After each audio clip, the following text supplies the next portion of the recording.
President Trump also was asked yesterday about Russia and Ukraine as the Russians continue to launch missiles and drones into Ukrainian territory. 71 people were hurt in Kharkiv yesterday when drone strikes targeted apartment buildings, a kindergarten, and the regional draft office. That's according to local officials. President Trump asked yesterday about America's military support for Ukraine. Mr. President, are you planning to send more weapons to Ukraine? We're going to send some more weapons. We have to. They have to be able to defend themselves. They're getting hit very hard now. They're getting hit very hard. We're going to have to send more weapons. Yeah, defensive weapons primarily, but they're getting hit very, very hard. Very sad. So many people are dying in that mess. I'm not happy with President Putin at all. But this is something that would have never happened if I were president. I'm disappointed, frankly, that President Putin hasn't stopped. I'm not happy about it either. Jonathan Lemire, you've written in The Atlantic about the ongoing relationship between Donald Trump, Vladimir Putin. A piece you wrote several weeks ago talked about how that relationship, one that Donald Trump had hoped to be far closer than past relationships between American presidents and leaders of Russia.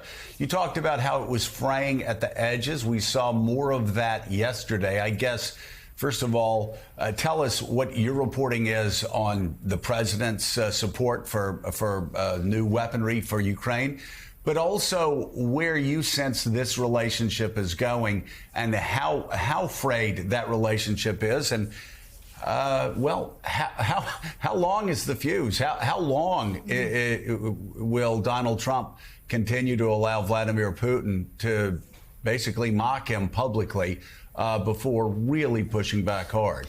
To this point, it's been a very slow-burning fuse. The president has certainly shown more moments of public frustration, and I've reported private ones as well, about Vladimir Putin, who is not only not stopping the war in Ukraine, but is only ratcheting it up. The pace of his attacks, his drone attacks, missile attacks on Ukrainian cities targeting civilians has only increased in recent weeks. President Trump has still been reluctant to really punish Moscow. He has not supported the really aggressive sanctions bill that's been now sitting idly by in the Senate. But he does want the war to end. The question is, when will he take the next step to actually try to stop it, to put pressure on Russia to say, look, it is no longer interest to conduct this war. He hasn't pulled that lever So just Jonathan, yet. can I ask you, Sure. Is that lever the sanctions bill, the bipartisan sanctions bill? Is that what the president's ultimately waiting for? If Putin just refuses to engage seriously, is that the president's lever, though that sanctions bill, again, that has bipartisan support? There are two, I am told. That is number one, and that would probably be choice A.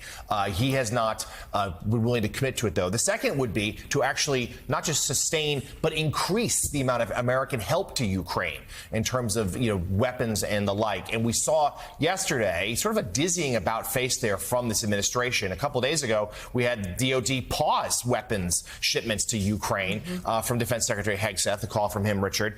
President Trump then saying, no, we want to continue it. And then late last night, DOD did announce that they'll be sending more. Although I am told that they'd rather outsource this. They'd rather have European partners step up with defensive missiles, even like the Germans buying Patriot batteries from the U.S., then shipping them to Ukraine, than a direct assist. So this is the question here is, to Joe's point, is there a moment where, do you see a moment coming, people you've talked to in the community, where President Trump might actually get tough with Putin? And what would that look like?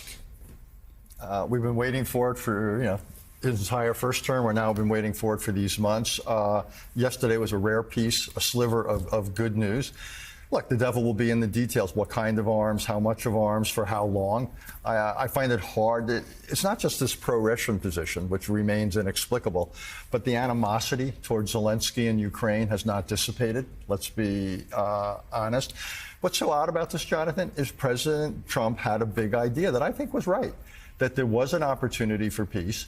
And what it required was, one, putting pressure on Putin, but two, disabusing or speaking tough love to Ukraine, saying, look, your definition of success can't be to liberate Crimea and all your territory. That's simply not realistic. But we'll give you enough help to defend yourself.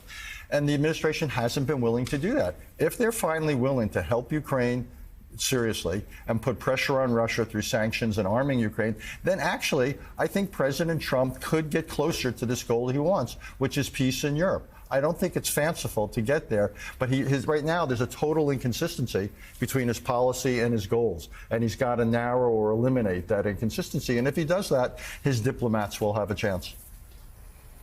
All right, President Emeritus of the Council on Foreign Relations, Richard Haass, thank you, as always, for coming on the show this morning. And